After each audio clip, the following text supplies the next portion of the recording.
Student of class 6, I am going to start your next chapter of geography.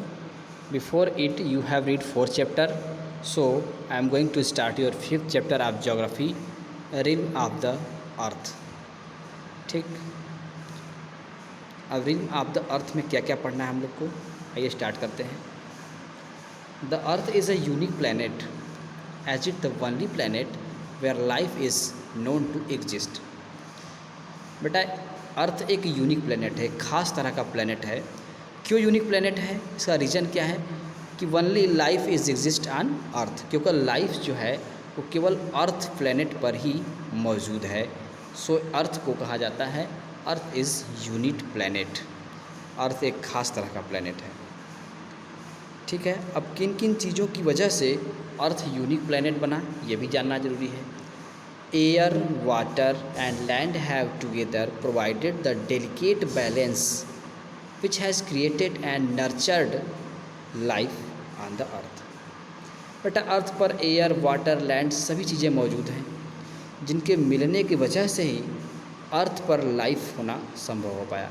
अर्थ पर, पृथ्वी पर जीवन पाया जाता है क्योंकि इस पर अर्थ, वाटर और लैंड्स सभी चीज़ें एक साथ मिलकर एक बैलेंस अवस्था में, एक संतुलित अवस्था में पाई जाती हैं सभी. इसीलिए इस पे अर्थ पर लाइफ एग्जिस्ट करती है. It is interesting to understand how this three component are रिल्म्स.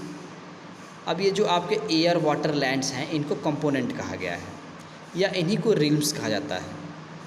ये जो थ्री कंपोनेंट या जो रिल्म है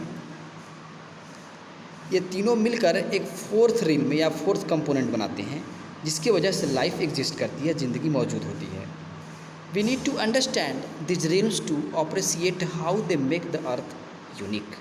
अब इन्हीं रिल्म्स को हमें, इन्हीं कंपोनेंट को हमें समझना होगा कि ये कंपोनेंट जो थ्री कंपोनेंट है या जो रिल्म्स हैं, ये थ्री रिल्म्स हैं, ये किस तरह से मिलकर अर्थ पर लाइफ सर्वाइवल बनाती हैं, अर्थ पर जीने लायक बनाती हैं और अर्थ को एक यूनिक प्लैनेट बनाती हैं. So let's start. The area near the surface of the earth can be divided up into 4 interconnected. अब जो अर्थ सरफेस के पास जो एरिया है यानी कि पृथ्वी पर जो एरिया है और उसके आसपास का जो एरिया है, दाएं बाएं ऊपर नीचे सब लेंगे, अर्थ और अर्थ सरफेस और उसके आसपास और ऊपर नीचे का जो एरिया है सब एक दूसरे से इंटरकनेक्टेड हैं. इन सभी को मिलाने पर एक स्फीयर बनता है जिसे जियोस्फीयर कहते हैं. और जियोस्फीयर में क्या क्या पाया जाता है? लिथोस्फीयर. लिथोस्फीयर वो है जिस पे हम लोग रहते हैं. पृथ्वी का, अर्थ का जो सबसे अपर पार्ट है, क्रस्ट, उसे हम लोग लिथोस्फीयर कहते हैं. हाइड्रोस्फीयर, ऑल वाटर बॉडीज़, जितनी वाटर बॉडीज़ होती हैं उनको मिलाकर हाइड्रोस्फीयर बनता है. बायोस्फीयर, बायोस्फीयर आपका हो गया जहाँ पे लाइफ सर्वाइवल हो. उसके बाद एटमॉस्फेयर हो गया. एटमॉस्फेयर क्या है? ये जो सभी गैसों का मिश्रण है, हमारे सराउंडिंग से पाई जाती हैं, हर तरह की जो गैसेस, वो एटमॉस्फेयर है.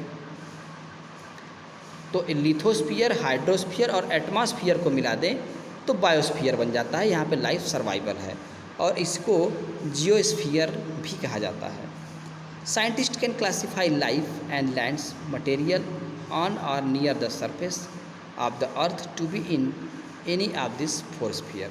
अब साइंटिस्ट जो है मटेरियल के आधार पे इन्हीं स्फीयर के बारे में बताते हैं किस तरीके से इन 4 स्फीयर के मौजूदगी की वजह से अर्थ पर लाइफ सर्वाइवल है.